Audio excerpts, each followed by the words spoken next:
मूल्यांकन worksheet 2021 and 22 कक्षा 7 विषय विज्ञान का है।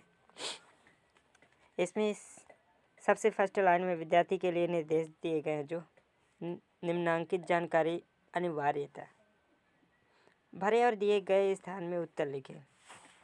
सीधा फंडा है कि क्वेश्चन दिया है और उसका आंसर आपको देना है। विद्यार्थी का नाम, पिता का नाम, कक्षा एंड शाला का नाम। चलिए इसके बाद सीधा क्वेश्चन की तरफ आते हैं।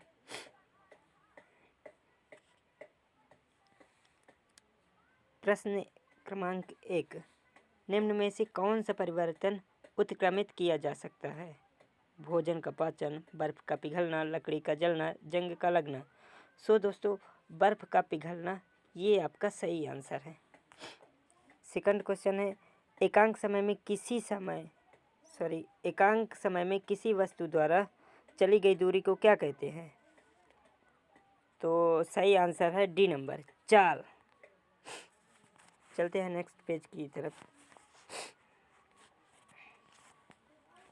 सही विकल्प का चयन कीजिए।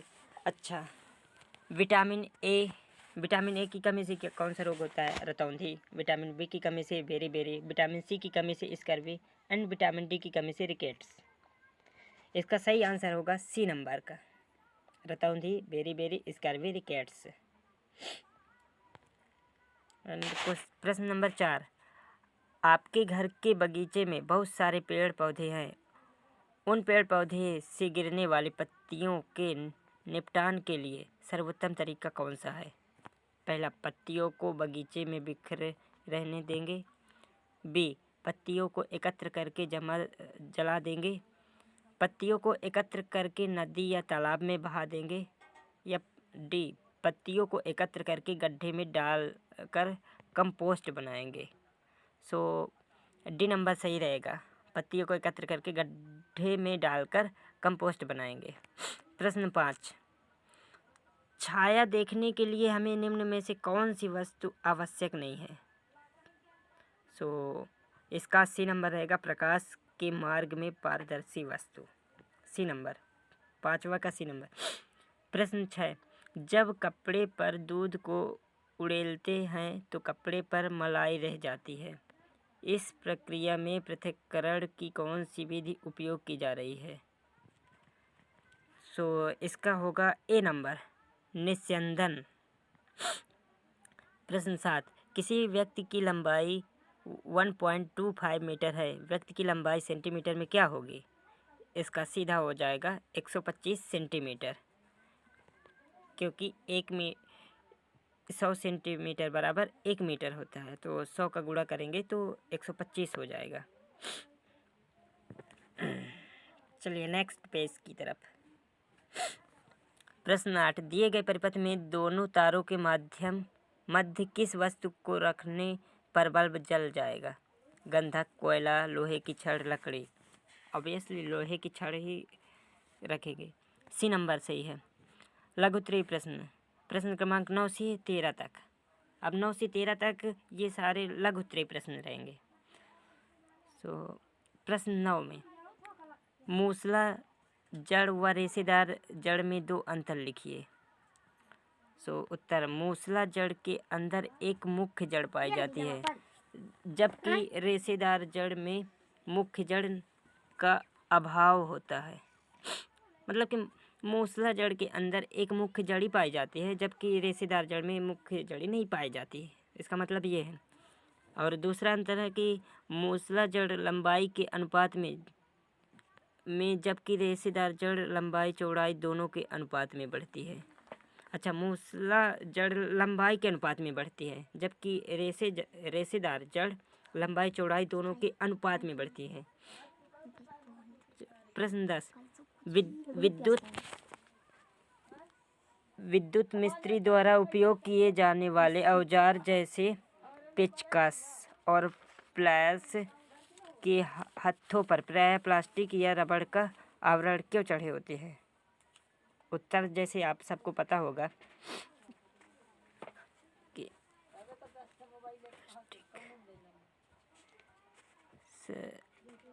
रबर और प्लास्टिक दोनों ही विद्युत रोधक पदार्थ है।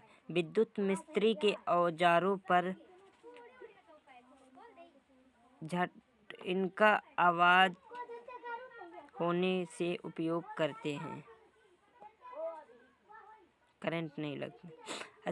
सीधी सी बात है कि इसमें पता नहीं कैसा लिखा, बट ये है कि जो पेचकस होता है, प्लायर्स होता है, वो विद्युत रोधी पदार्थ होते हैं और इनसे करंट से बचने के लिए मिस्त्री अपने पेचकस और प्लायर्स में प्लास्टिक या रबर का लेयर चढ़ाए रहते हैं, आवरण चढ़ा रहता है। इसका मतलब यही है। प्रश्न 11, सरल रेखीय गति व वर्तुल गति को उदाहरण देकर अंतर स्पष्ट कीजिए। उत्तर, यदि कोई वस्तु सरल रेखा में गति करे तो सरल रेखीय गति कहलाती है। उदाहरण, चींटी का रस्सी पर चलना। और दूसरा है, वर्तुल गति वृत्तीय पथ पर होती है, गोलाकार।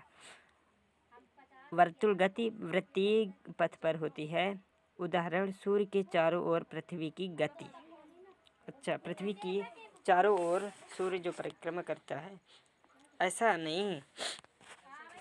अपने को ऐसा लगता है सूर्य चारों तरफ पृथ्वी की परिक्रमा करता है, लेकिन ऐसा नहीं है। सूर्य स्थायी है, पृथ्वी परिक्रमा करती है सूर्य के चारों तरफ।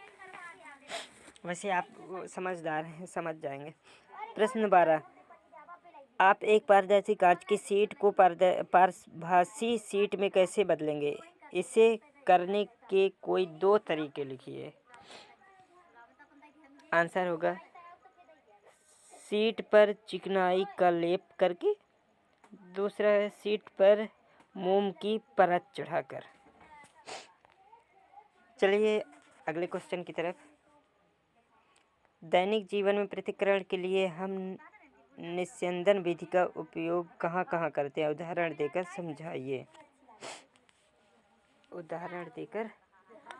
समझाइए। आंसर,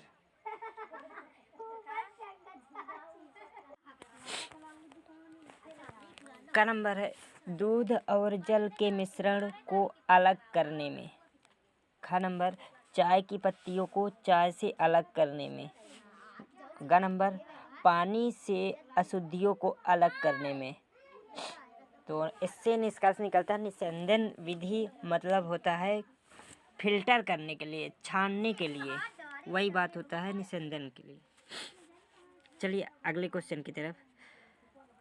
ये दीर्घोत्तरीय प्रश्न क्रमांक 14 से प्रश्न क्रमांक 16 तक, ये सारे दीर्घोत्तरीय प्रश्न रहेंगे। जैसे, किसी पुष्प का नामांकित चित्र बनाकर उसके विभिन्न भागों का वर्णन कीजिए। एक ये पुष्प है,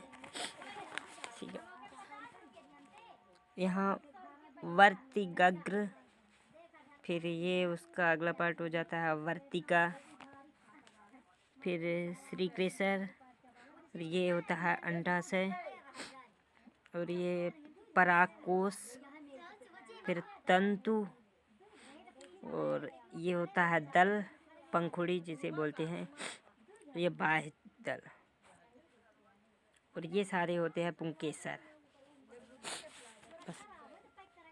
आई होप ये पसंद आया होगा आपको। चलो अगले क्वेश्चन की तरफ। क्रियाकलाप द्वारा दर्शाइए कि प्रकाश सीधी रेखा में गमन करता है।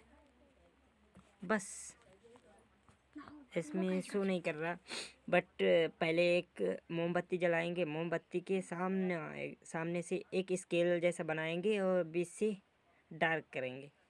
बस यही रहेगा। आंसर में लिखेंगे, जब नली सीधी रहती है तो आप बल्ब को देख सकते हैं, जब नली मुड़ जाती है तो बल्ब को देखना संभव नहीं होता है। इससे सिद्ध होता है कि प्रकाश सरल रेखा में गमन करता है। प्रकार की गतियों के लिए कौन कौन सी संधियाँ पाई जाती है? कंदुक खल्लिका संधि का सचित्र वर्णन कीजिए। आंसर होगा, हमारे शरीर में 4 प्रकार की संधियाँ पाई जाती है: कंदुक खल्लिका संधि, धुराग्र संधि, हिंज संधि और अचल संधि। हेलो दोस्तों, आई होप आपको ये मेरा पूरा वीडियो समझ में आया होगा और पूरे वीडियो में आपने पूरा क्वेश्चन का सलूशन भी पा गए होंगे। सो लाइक करें, सब्सक्राइब करें और दोस्तों को भी भेजें ताकि वो भी सही तरीके से नंबर पा सकें। धन्यवाद।